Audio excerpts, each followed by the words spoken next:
Bismillahirrahmanirrahim. Assalamualaikum warahmatullahi wabarakatuh. Selamat jumpa kembali sahabat semua dengan channelnya berbagi informasi. Mudah-mudahan sahabat semua selalu sehat dan bahagia, amin. Di video kali ini saya akan berbagi informasi tentang servis sebuah TV sub dengan modelnya atau LC32DX888i ya. Ini antara video dan suara mungkin kurang sinkron karena ketika saya memvideokan ternyata suaranya tidak ada. Oke, gejala kerusakan ini kedip-kedip merah ya. Mungkin kurang sinkron ini karena video kameranya itu untuk audionya itu tidak bisa merekam.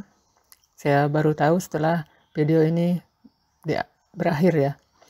Oke, ini mainboardnya. Ini mainboard saya coba hidupkan, dipaksa on, tidak mau ya. Walaupun mau cuma satu kedip, udah tidak ada lagi. Dan blank akhirnya, tidak ada sama sekali, kedip merahnya hilang. Oke, dilanjutkan kembali, lalu saya periksa bagian tegangan 12 volt di PSU. Power Supply Unit ya. Tegangan 12 voltnya takutnya drop ketika diberikan beban, dan saya mencoba memperbaiki dulu untuk power supply, terutama tegangan inti yaitu 12 voltnya. Kalau di TV tabung ini B+ namanya ya. Nah, disitulah tempat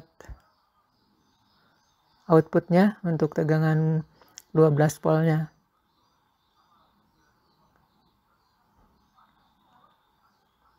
Jangan lupa untuk memeriksanya, bukan sekedar tegangannya itu ada atau tidaknya 12 volt, yang utama lagi adalah stabil atau tidak tegangannya ya. Ketika diberikan beban itu apakah masih 12 volt atau sempat ngedrop.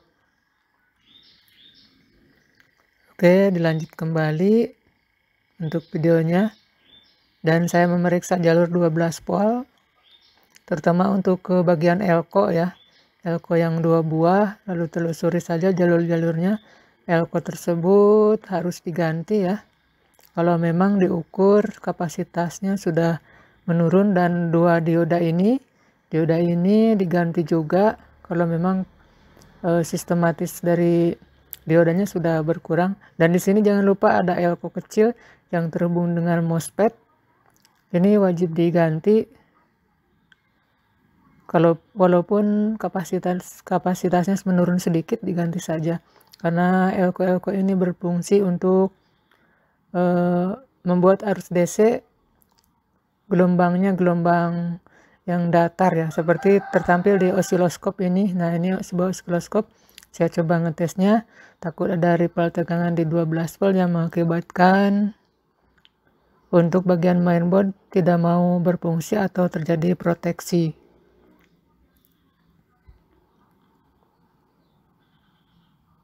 Lalu saya lanjutkan lagi untuk langkah selanjutnya. Saya mencoba menghubungkan ke mainboard ya. Saya tes lagi apakah mainboard bekerja dengan normal. Setelah 12 voltnya normal ya. Saya mencoba di sini memaksa on lagi dengan menekan tombol input dan down. Nah, seperti ini. Tetapi layar nyala sebentar. Dan untuk saya curiga ya, ini untuk bagian inverter terganggu ya. Biasanya kalau TV sub yang model ini, kalau inverternya atau backlightnya tidak normal, dia akan protek. Lalu saya mencoba memeriksa bagian backlight ya. Untuk bagian backlightnya saya periksa menggunakan alat pendeteksi backlight seperti ini. Saya tes, dan ternyata untuk tegangan normal ya. Karena di sini saya merangkum ya. Kalau divideokan dari awal sedetail-detailnya, wah, memerlukan waktu lama sekali. Dengan cara seperti ini, simpel videonya dan pesan tersampaikan. Oke, backlit dinyatakan bagus setelah pemeriksaan dan saya curiga ke bagian inverter. Dan bagian inverter inilah yang menyebabkan TV ini menjadi protek. Ya, dugaan saya waktu itu ya. Karena kecurigaan saya yang bermasalah ada di power supply waktu itu. Dan saya mencoba menonaktifkan sistem proteksi dengan menghubungkan pin 4 dari IC AS339-8N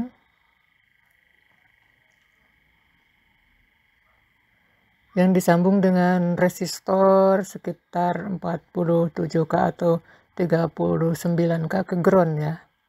Ini bertujuan untuk menonaktifkan sistem proteksi yang memproteksi bagian backlit ya. Karena tadi kan sudah dites untuk backlit bagus, berarti harusnya tidak proteksi untuk bagian inverternya. Dan jangan lupa diperiksa juga untuk MOSFET inverter ya. Di sini di video ini tidak ditunjukkan.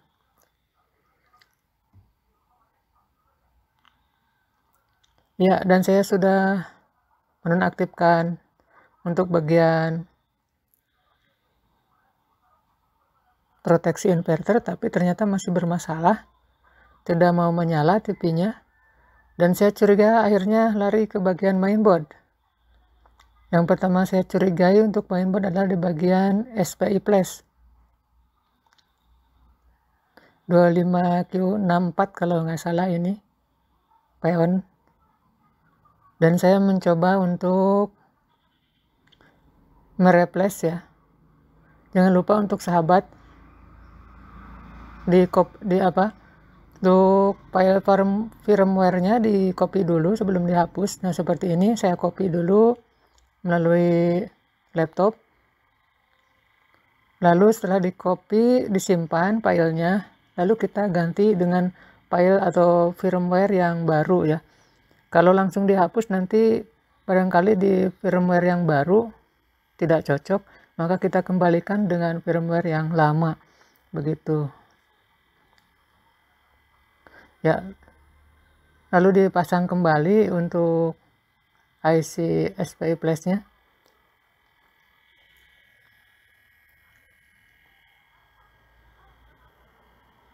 Dan hati-hati dalam pemasangan. Kalau untuk membuka bisa gunakan blower, tapi untuk memasang gunakan solder yang mata pisau saja, tidak usah pakai blower karena untuk mengurangi panas yang berlebihan ya. Karena tadi sudah terkena panas ketika membuka, dan ketika memasang kita kurangi panasnya menggunakan solder mata pisau saja. Oke, dan saya setelah penggantian ataupun perubahan firmware menggunakan untuk TV ini ya, TV masih bermasalah. Lalu saya curiga di bagian IC chipsetnya.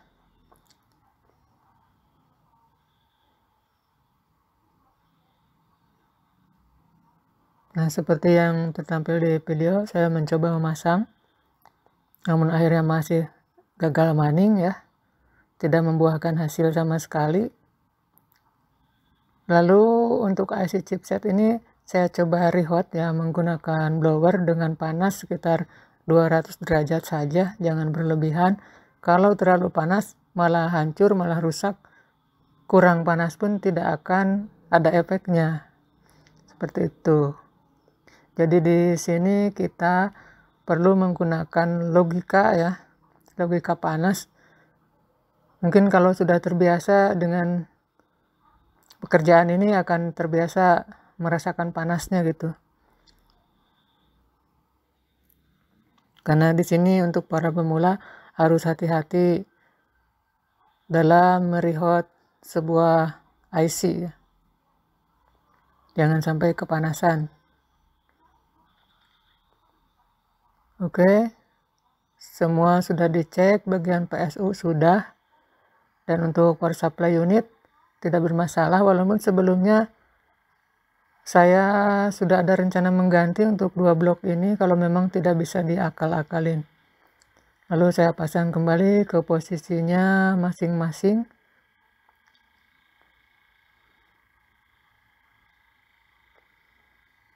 Oke sahabat, untuk bagian power supply ini benar-benar harus bagus ya, karena dari sinilah sebagai jantungnya untuk menghidupkan sebuah perangkat televisi ya. Sementara di sini otaknya untuk menghidupkan sebuah perangkat televisi. Chipsetnya ada di sini ya.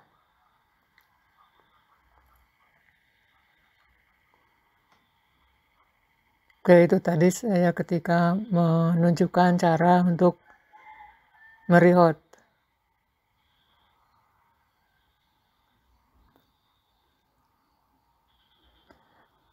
Baik sahabat, dalam servis seperti ini memang diperlukan ketelitian dan juga kesabaran. Jadi saya kadang memohon untuk para konsumen untuk bersabar ya. Kalau mau cepat sebenarnya gampang sih, tinggal beli baru. Ya bisa TV-nya beli baru, bisa juga alat-alat ini beli baru satu blok ganti ya, bisa cepat ya. Tapi seorang teknisi berusaha untuk memperbaiki dengan nilai ekonomis yang lebih tinggi, karena kalau serba beli satu blok begini, kadang kalau dihitung-hitung, wah mending beli baru katanya. Apalagi rusak 3 blok, misalkan power supply, mainboard, dan juga panel LCD, otomatis harganya akan mendekati 70% harga TV baru ya. Karena kalau kita kan belinya eceran, sementara kalau TV baru kan belinya termasuk borongan begitu. Sekali beli semuanya, dan juga langsung dari pabrik satu tangan ya. Kalau kita beli satuan begini udah beberapa tangan lagi. Oke, ini video pengetesan. Dan untuk video pengetesan saya tidak bisa menampilkan secara keseluruhan gambar ya, karena pada waktu itu saya pernah membuat video dengan menampilkan hasil servis pada sebuah TV dengan full video. Saya kena blok dari YouTube, dianggap saya melanggar hak cipta ya. Jadi tidak bisa saya menampilkan keseluruhan gambar secara detail, takut videonya nanti di blok lagi sama YouTube. Oke, untuk tampilan, dan di TV ini ada garis merah. Garis merah ini pada saat dibuat TV masih ada, dan saya berencana untuk menghilangkan garis merah ini, tapi saya tidak bisa menunjukkannya di sini. Dan untuk keberhasilan